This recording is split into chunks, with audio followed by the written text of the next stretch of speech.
Hi, my name is Myra. Welcome to my channel if you're new. Welcome back if you've been here before. I have not posted a video in over a year. So much has gone on. A lot of it has to do with the jobs I'm working / passion I found.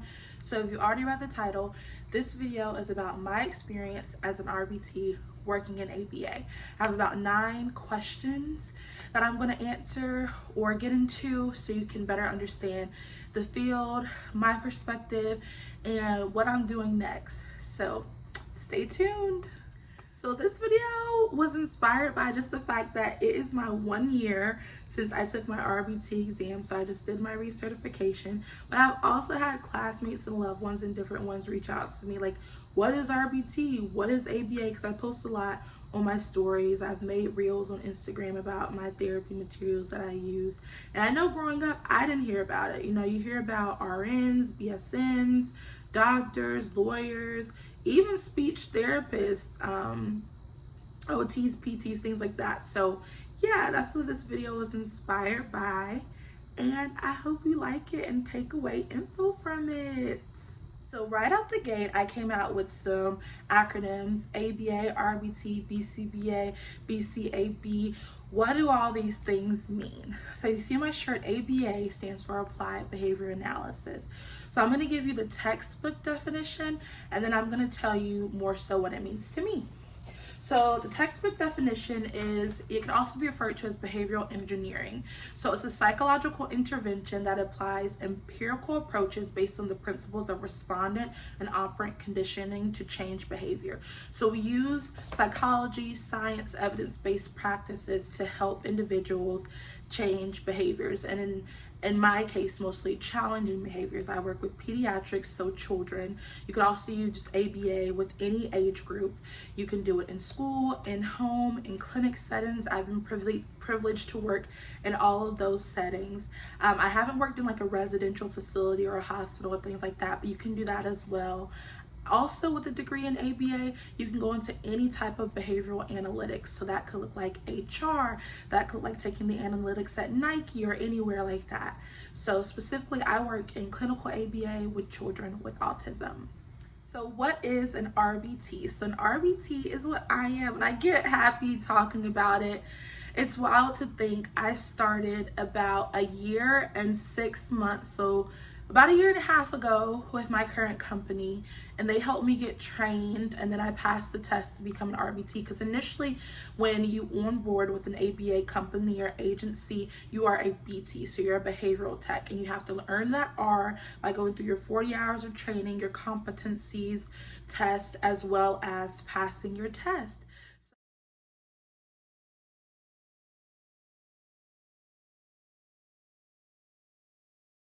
Enjoy some of these pictures I've included of activities I've done with clients, while I'll talk a little bit more about competencies and getting certified. Okay, so I threw out some terms here. So a competencies test is simply with a BCBA, so a board certified behavioral analyst, which is the RBT's supervisor. So you can work with clients as a BT, so a behavioral tech, before you take your actual test by the BACB. So before you can take your actual test by the BACB, which you saw the passing report picture prior to this voiceover, you have to take a competencies, which your BCBA supervisor will observe you with the client or interview or role play different ABA techniques that are used. So you have to pass your competencies assessment before you can sit and wait for your standardized RBT exam, which you will take at a testing center by the BACB. It's so many acronyms, y'all. So you go over some of these same competencies at your yearly recertification. And I find it fun. It helps refresh me on terms and different things in ABA that I'm still learning or use with clients or don't use with clients. Also, when life isn't hectic, you can follow me on social media. I post some of the activities like you previously saw, and some of the t-shirts for organizations that support and uplift autism communities. So the shirt I had made was Julia from Sesame Street, who is representation for the girls in autism. This one is for the girls of the Boomin' system. So I just did my 1 year recertification, and I had a good time. I was able to talk about approaches I use with my clients, approaches that I don't use with my clients but are interesting ways to take data and understand why someone behaves in a way. That leads me to what's supposed to be the next question. I'm trying to make this video no more than 10 minutes because I'm very passionate and I can talk on this forever. But we talked about what ABA is, technical ABA. We talked about what an RBT is, so registered behavioral technician. So I use ABA underneath a BCBA. So that's another acronym I'm throwing at you. So BCBA is a board certified behavioral analyst.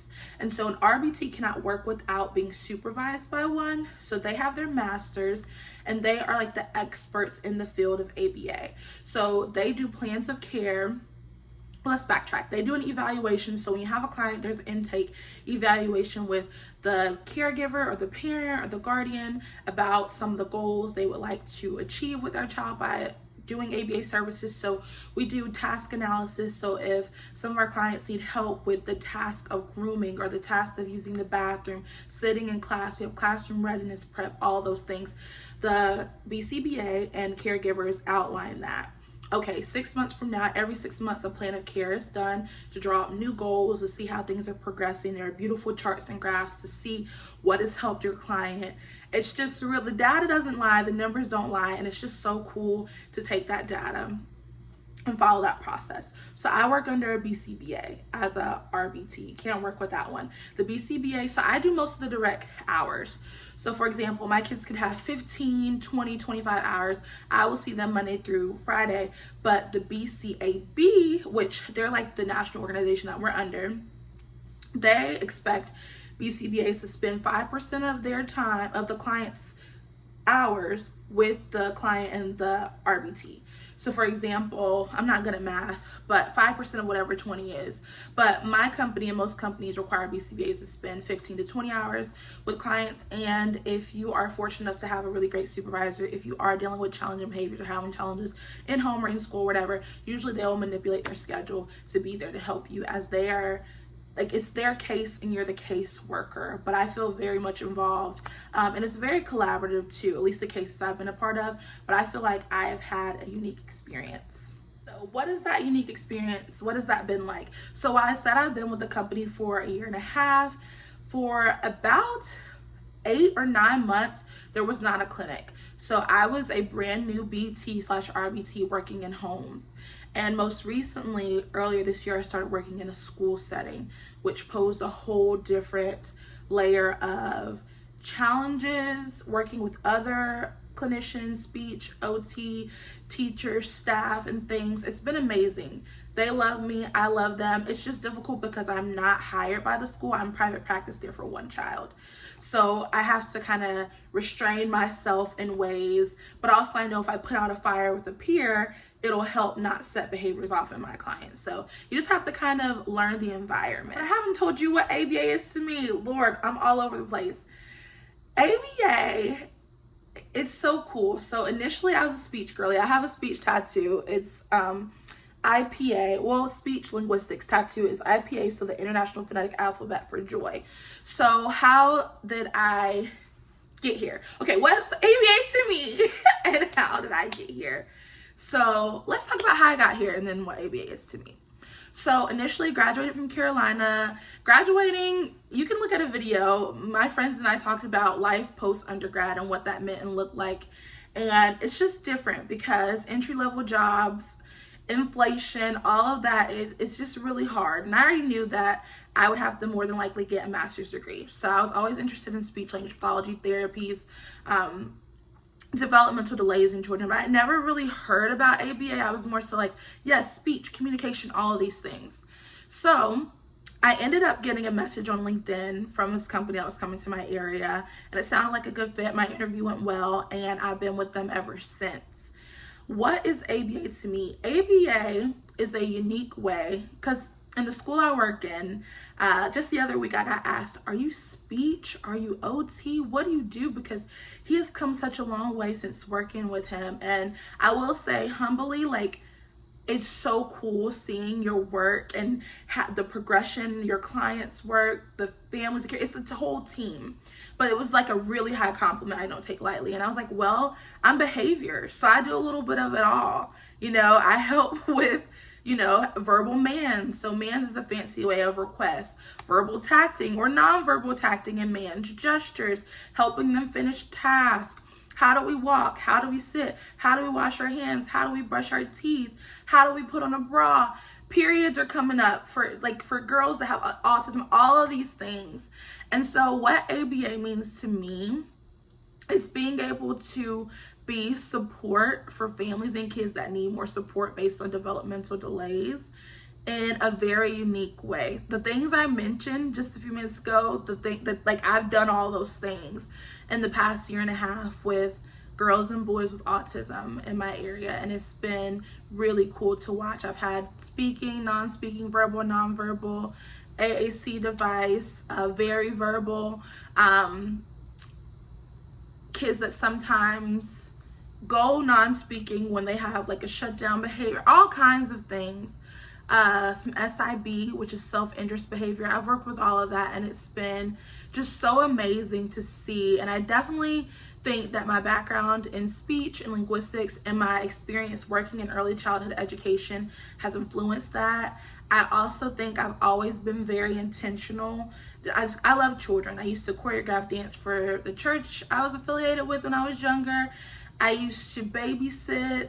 I used to be a nanny. I used to be a daycare teacher. I used to do curriculum and different things for families when I was a nanny during COVID and stuff, potty training, all that, language, a schedule in people's home as a nanny. And so I've always been very intentional with how I engage and talk to the kids I'm privileged to work with, whether they were a newborn on up. Families can tell you. And so having ABA, it kind of puts technical terms behind some of the things I was naturally doing and shaped the way I could do some things better to help our learners. And just to help a child's quality of life, especially children that certain practitioners have wrote off, or because they have autism, or because they have Down syndrome, or because they have these different physical or cognitive disabilities, but they still achieve their goals. So hopefully I answered that. Like, ABA is a very powerful tool. I will say it's different, right? So other therapies usually see their kids 30 minutes to an hour. Whereas, as I said earlier, your kid could have 20 to 25 hours a week. So you're seeing them 4 or 5 hours a week, or 15 hours a week. I'm seeing them 3 hours a week, or 3.5 hours a week, 4 times a week, so you're there through all those moments, and all the moments are not beautiful, okay? Meltdowns, you could get hit. I don't wear these type of earrings when I'm at work. I wear studs, if anything. I still like to dress up cute like this, though, and sometimes my kids appreciate it, or the staff. But yeah, it has its hard moments, but it also has its rewarding moments, which leads me to the next 4 questions. So the next question is, what is a day in my life as an RBT? So on any given day, I'm going into session, and I mostly work in home and in school. That's another thing. I've covered for some kids in clinic, or like when the school closes, my kid might go to clinic. But usually I'm meeting with caregiver as we're walking in, or as I'm approaching, how they sleep, did they have a good weekend? If it's Monday, which is Monday today, I got a lot accomplished today, woo-hoo. But I'm asking all those questions. They're telling me about new behaviors or things that they have seen that give them concern, or things that the client had did well that weekend or that night before. Did they sleep well? I need all this information, because this is going to tell me how I engage with my client. Put a pin in that. ABA has in the past been used in ways that were problematic to people with disabilities and things. A lot of the methods that were used were very harsh. One of my favorite BCBAs talks about the power we have as behavioral analysts and as someone that goes in and changes behavior. And that's something I don't take lightly. So to know that ABA in the past has harmed families or harmed marginalized or sensitive groups is a really sad topic. And the sad part is, I'm sure there are still companies today who still use physical means of coercion to change a behavior, and that's not something I condone or use. So my heart just goes out to individuals that have experienced ABA in that light. That experience BCBA, I know personally, and there are different ones on social media that say interesting things too. But even if you aren't, being using physical or like some tactics that are not desirable in any means, because we use a hands-off approach. I remember when I was in early education, we did that too. You try to talk to your client or kid. Anyways, you want to make sure that you're bringing fun to the environment and also not using some of their most preferred things as reinforcement. There was an article or something I watched where a client was hiding their favorite things because the therapist used them as means of coercion to change behavior. Therefore, they were no longer her favorite things. So it's just something to be mindful of, the power in being able to go in and use these great methods to change behavior, but using them in the most ethical, practical, fun, nurturing way. Because it doesn't have to be, it's a science, but I believe it doesn't have to be so cold and dry cut. What ABA is done in these days and times, or at least the company that I'm with, and what it seems like ABA is striving to do is to be more inclusive, be more hands-off, be more what the client wants, offering client dignity, offering autonomy, not shaming the stimming. Maybe they hand flap or maybe they spin. At least the director I've worked with, or excuse me, not director, the BCBI I've worked with, I've asked her like about certain behaviors, and she's like, if it doesn't bother the caregivers, it's not leaving marks, it's not harming them, it's a stim, then we're not going to go in and change it. Where in the past that has been a thing. So I just want to say all that because any field has its skeletons in the closet and things that have happened. But I would like to say, from what I've seen, it's been progressive, it's been positive, and in areas where I haven't been, I'm not afraid to, I got a little pimple going on. I'm not afraid to talk to my supervisor or ask why things are done such way or suggest a better way. But we try to do a hands-off approach and less intrusive as possible. So anyways, so I said I check in with the caregiver, check in with the client, and then I'm doing what's called pairing. So pairing is a fancy way of building rapport. And now if you're in home, you're building rapport with the caregiver just as much as you are the client, especially based on social skills, verbal skills, things like that. So you're building rapport. Okay, whatever the rest of your schedule for the day is, you go throughout those tasks. I have my phone. I'm typically taking data on my phone. I have clickers. I'll probably have to go to the car and get those to show you. I'm using those to take frequency data, how many times the client is self-harming or hitting some BCBAs put it under different things, but how many counts of aggression, self-harm, how many counts of manding to peers. It doesn't always have to be negative things, but we want to take track of how much the client is doing for the BCBA, who does with it, and what they will. Makes charts, all these things, sends to insurance, all that. So, where was I? So yeah, I go through my day. Some of my kids use token economy, which looks like a board. They're working for something, and every time they do one of their ABA goals or something like that, they get a token. Once the token board is clear, they get to have time with their preferred activity. Timers are usually used to help my friends who are potty training or have troubles with transition, which a lot of it is age. Like, a kid is engaging in fun, good time, they're not going to want to transition to a lesser preferred task. So we work on things like that. With some of my kids, I've worked on food aversion. So at lunch, we're working on eating different varieties of foods. And so that can look like a task analysis where the food had to be on the plate. Now the food has to be on the spoon.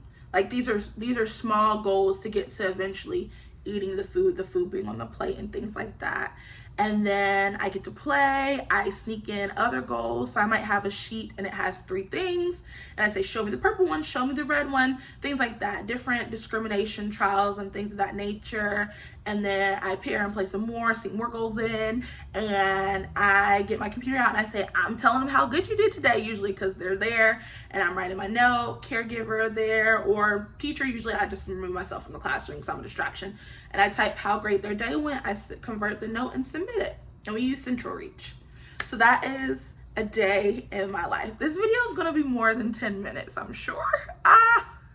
So I typically will wear like a t-shirt or like some leggings or something like this to be comfortable, because usually you're getting up and down with your client. If they are a runner, they are a track star, elopement. You got to be able to be on the move, and some places will require that you wear scrubs. I think when I get ready to transition, I'll probably wear scrubs. I've seen these really cool, cute, colored, water resistant ones. And I have a lot of kids, or a lot of our friends like to do water play, bubbles. If you're working on food aversion, this will help if they throw, if they're spitters, whatever the case. So fortunately, I've never been spit on. But sometimes when we're trying new foods, that happens, or if spitting is a behavior that I work with in the future. But yeah, this is what I would wear and engage and do. Maybe I should just make it a two-parter.